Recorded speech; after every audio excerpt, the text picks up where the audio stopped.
Estás escuchando un nuevo capítulo de Tras Hegel, donde Maki y Néstor te acompañarán a leer e interpretar la fenomenología del espíritu, una de las obras más ambiciosas de la filosofía. Y es que entre no saber nada y saberlo todo, ellos saben algo.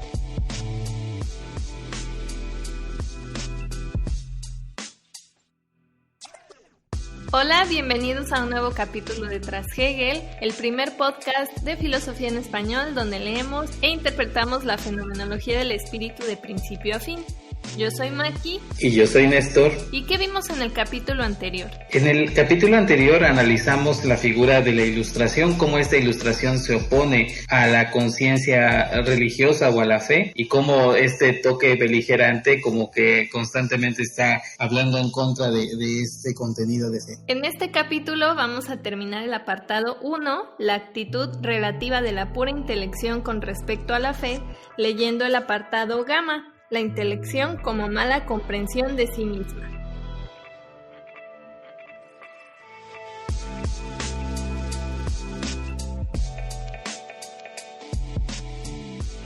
Queriendo enseñar a la fe una nueva sabiduría, no le dice con ello nada nuevo, pues su objeto es también precisamente eso para ella, es decir, pura esencia de su propia conciencia. Hasta aquí está Hegel hablando de la relación entre la pura intelección y el objeto, ¿verdad? Estamos dejando un poquito de lado la fe. No, me parece que aquí sí hay una crítica a la conciencia de la fe, pero al mismo tiempo como que hay una contestación porque la conciencia de la fe como que asume eso que se le está criticando. Porque mira ahí cuando dice, la declara pues como un error y una ficción poética de lo mismo que ella es. Yo supongo que se refiere a la crítica que la ilustración le hace a la fe cuando supuestamente la fe religiosa está inventando su objeto, pero en realidad está sacando algo que es ella misma. Aquí hay un problema de dos, la conciencia de fe y Dios, pero el ilustrado ve esa relación como una relación inventada, figurada, como una ficción poética. Pero lo que sucede después aquí es de alguna u otra manera una como defensa de la fe que realiza Hegel. Es una misma cosa, conciencia y objeto, en realidad es algo que la fe ya tiene por sabido. Entonces le quiere enseñar la ilustración algo a la fe, pero resulta que es lo mismo. O es algo que ya ha asumido la conciencia de fe. Pero no sé si me doy a entender y no sé si estoy bien. Es como la conclusión a la que llegábamos en el capítulo anterior, ¿no? Que a final de cuentas la pura intelección crítica de la fe, lo que ella también tiene. El chiste es que la ilustración dice que el objeto de la fe es algo inventado, pero Hegel pareciera estar diciendo que a final de cuentas, y al final de cuentas Hegel idealista, la relación de la pura intelección con el objeto pues es igual de endeble porque lo que conocemos del objeto o cómo nos relacionamos con él pues es con base en nosotros mismos. El contenido de nuestra intelección está dentro de nosotros, no es como que inteligiendo al micrófono ya se me metió el micrófono a la cabeza. Entonces a final de cuentas pues como que siguen en igualdad de condiciones. Sí, claro, sí. Hay una crítica, me parece, allí del objeto y del sujeto. Pero que la ilustración sí está haciendo aquí a la fe. Pero lo que Hegel trata de hacer aquí en el tercer paso es como poner de manifiesto que la misma ilustración lo que hace no es más que volver a decir lo mismo que en cierta manera ahí estaba como de alguna u otra manera presupuesto en la fe, aunque obviamente que la conciencia de la fe lo entiende de una manera y el ilustrado lo entiende de otra.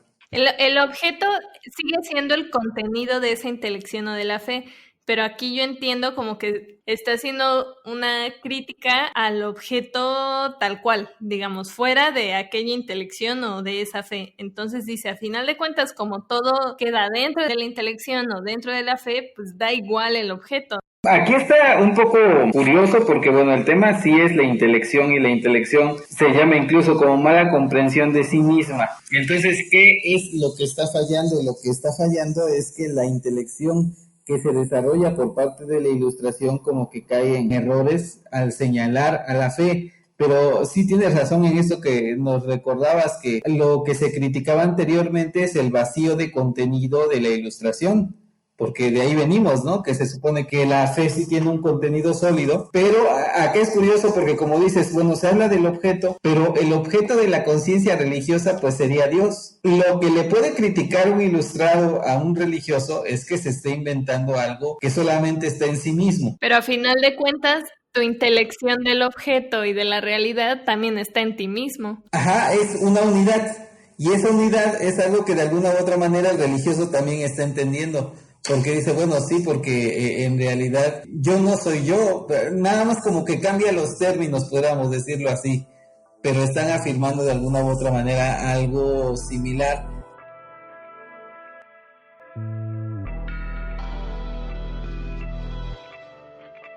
La certeza de sí mismo de aquel en quien confío es para mí la certeza de mí mismo. Ahí está, ¿en quién confío o en quién cree el creyente? Pues en Dios. El ilustrado pudiera decir es que tienes que encontrar la certeza en ti mismo, pero la certeza del creyente viene con base en la creencia en Dios. Entonces no hay un contenido nuevo, pudiéramos decirlo así. Lo que le está criticando el ilustrado al hombre de la fe ya se encuentra ahí mismo en el hombre de la fe. Entonces la certeza del objeto de la fe viene de mí mismo. Aquí estamos viendo como la conciencia de la fe, del hombre de fe, ese fundamento que el ilustrado quiere aclararle y decirle, ¿sabes qué? Te hacen falta que tú tengas tus propias certezas. Esta certeza, Hegel, me parece que lo que está diciendo que ya se encuentra en el creyente. Nada más que la certeza del creyente está basada obviamente en Dios. ¿Cómo el creyente está seguro? Porque está seguro en su Dios. Entonces, al estar seguro en su Dios, al tener esa certeza de Dios, tiene una certeza en sí mismo. Es curioso porque entonces también hay una cuestión de autoconciencias, porque de nuevo entramos al problema del reconocimiento, y dice, como una autoconciencia tal que se ha extrañado de su particular singularidad. Esto es, el hombre que es creyente, con su relación con Dios, se despoja de lo que es sí mismo, se aliena, se separa de su contingencia y de su nulidad, y en cierta manera se ve como algo similar a Dios. O sea, se identifica como creación de Dios y en eso consiste precisamente esta unidad que aparece acá, dice, la confianza es la fe, porque la conciencia de éste se refiere de modo inmediato a su objeto, e intuye también, por tanto, que la conciencia forma una unidad con su objeto y es él. Por más que nosotros seamos mortales y demás, de alguna u otra manera se establece una relación de trascendencia con la propia divinidad. Entonces yo me despojo de todo lo que soy yo materialmente, contingentemente, y me reconozco como alguien digno, como alguien cuasi divino o con características divinas precisamente por identificarme con esta divinidad. La ilustración critica a la fe porque supuestamente la fe pues hace obedientes a los hombres y demás, pero también la fe restaura la dignidad de la persona. El hecho de decir que eres hecho a imagen y semejanza de Dios pues no es cualquier cosa y también restaura algo que a lo mejor en la ilustración queda como vacío, precisamente como aquello que no tiene fundamento. Entonces lo que me parece que Hegel está diciendo es que la ilustración sí critica a la fe, pero la fe tampoco se encuentra tan desvalida como piensa la ilustración.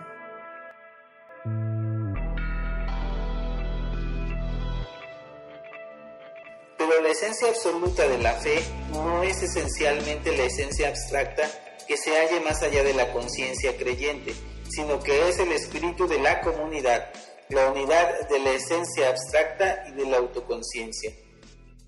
No podemos definir a la pura intelección nada más con base en su objeto o en su contenido, porque a final de cuentas también se le debe tomar en cuenta el proceso que hace de intelección, ¿no? Sí, pero acá yo no estoy viendo que se hable de la intelección, sino más bien estamos viendo el lado de la fe, el lado de la conciencia, en contraposición con la intelección.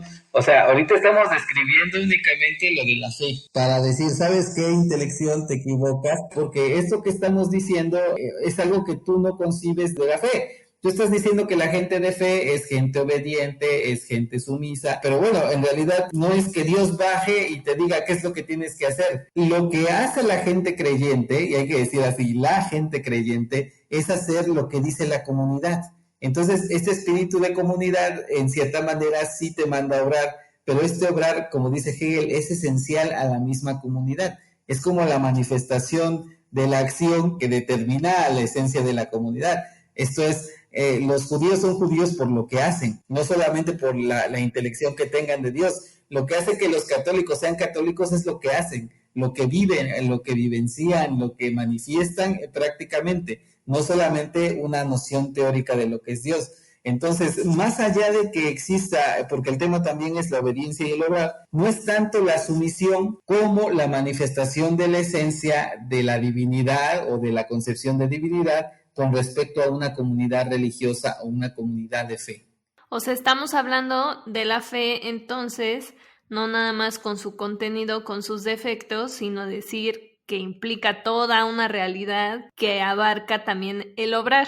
Por supuesto, de hecho, si recuerdas cuando se hablaba de la eticidad, del mundo ético de los griegos, lo que Hegel va a valorar mucho es la cuestión de la comunidad, y aun cuando esta comunidad sea una comunidad religiosa, tiene un etos característico, tiene una manera de obrar, de ser y demás, pero que sí le dan una cierta unidad que de otra manera se pierde cuando solamente nos quedamos con el individuo egoísta del mundo contemporáneo, del mundo moderno. Y la Ilustración lo que hace, lo que tiende, es a destruir comunidades y a potenciar individuos. Tú pierdes muchas cosas que debes de considerar cuando estás asumiendo la religión de una manera totalmente crítica, que quieres es destruir ídolos y quieres romper iglesias, y etcétera, etcétera.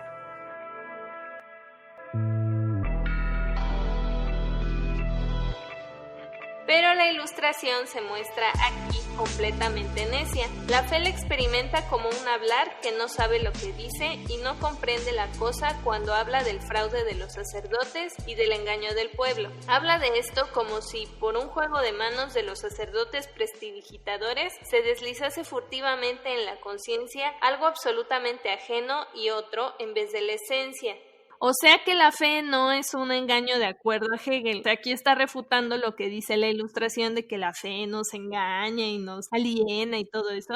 Como que no está ni a favor ni en contra, sino todo lo contrario, ¿no? Ciertamente la conciencia de la gente religiosa y su grado de certeza es absoluta. Entonces, si llega un ateo y se enfrenta con un religioso, el ateo le puede decir, no, pues es que Dios no existe, te lo estás inventando, le sirve para engañar a la gente, al pueblo y demás. El religioso dirá, pero a lo mejor Dios es lo más cierto que yo tengo en la vida, y no hay engaño. El engaño es estar lejos de la religión, y esa gente es la que vive engañada. Entonces, como que se da esta dialéctica entre uno y otro, esta lucha, esta tensión, pero allí lo que me parece que se rescata desde Hegel no es que uno u otro estén en lo cierto, sino que la verdad de uno se complementa con la verdad del otro.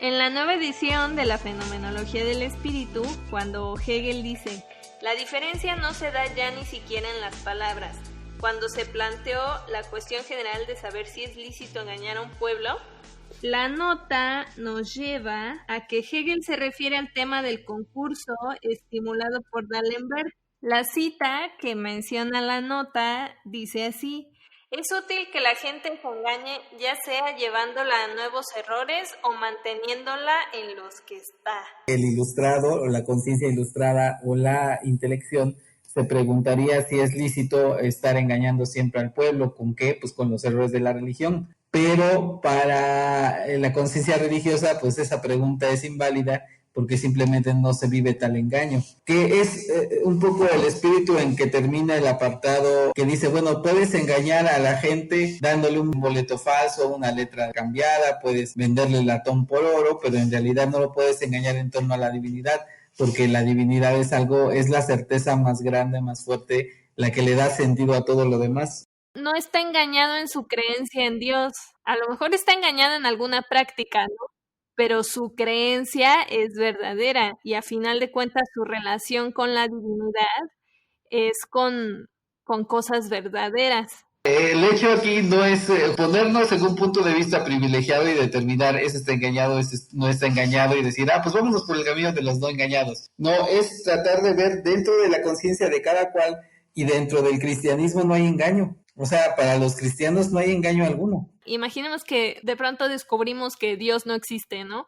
Entonces nuestra creencia estaría equivocada, ¿no? Sería incorrecta, pero no estamos engañados. Exacto, sí, eso es lo vital en esta situación, porque si hubiera engaño necesitaríamos un tipo maquiavélico que se inventara todo y al cual le creyéramos, pero el tipo lo hace con plena conciencia de que todo es falso. Ahí ya hay un engaño, pero ¿qué sucede cuando todos profesamos un mismo espíritu, cuando todos hacemos las mismas prácticas, cuando todos vivenciamos la religión de tal manera que para los ojos del otro puedo vivir engañado, pero nunca puedo vivir engañado para mí mismo?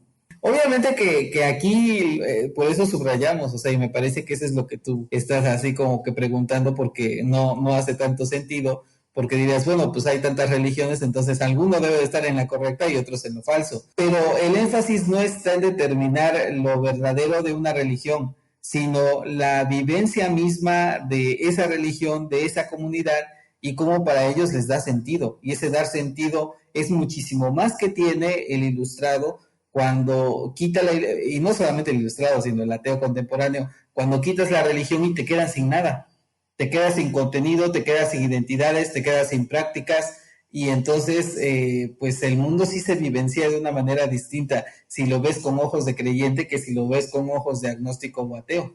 Yo tengo una experiencia personal que procederé a compartir.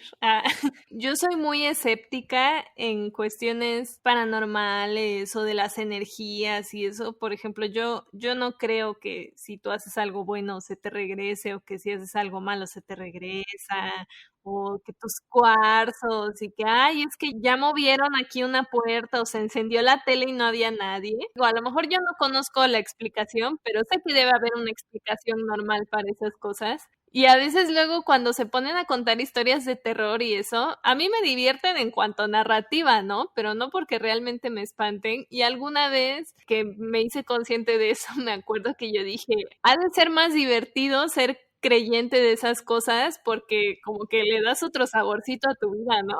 Sí, claro, por supuesto, me parece más que correcta tu experiencia con lo paranormal, pero es cierto, efectivamente, o sea, por eso esta situación ya lo habíamos mencionado, pero lo volvemos a mencionar porque nos gusta repetir, ¿no? Cuando se dice de la desilusión, cuando alguien, un extranjero, le traducía en el término desilusión y decía, pues la desilusión es algo bueno, porque entonces ya no vives engañado, ¿no? Desilusión. Pero nosotros en el idioma tenemos una connotación buena por ilusión. O sea, estás ilusionado, pero la ilusión es falsa, o sea, me parece, ¿no? Desde el concepto mismo, una ilusión es algo que no es real. Bueno, o sea, asumiendo este ejemplo tuyo que nos das, es cierto, o sea, si tú vives creyendo en esta cuestión de lo paranormal y demás, pues como que el mundo se vuelve más interesante que si dices, sí, se cayó la caja y eso hizo el ruido en el cuarto. O sea, como que pierde sentido, pierde bastante más el mundo, se vuelve un mundo desilusionado y desencantado.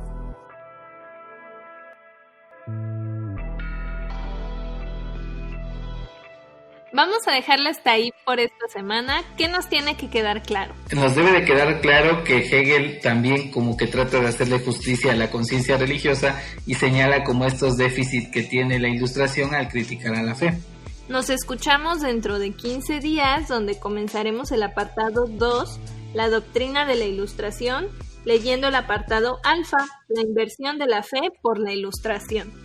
Recuerden que pueden encontrar todos nuestros capítulos pasados, presentes y futuros en nuestra web, que es trashegel.com. Estamos en YouTube, Stitcher, Spotify, iTunes, donde sea que escuchen podcast, ahí estamos. Y también estamos en Facebook, Twitter e Instagram como @trashegel.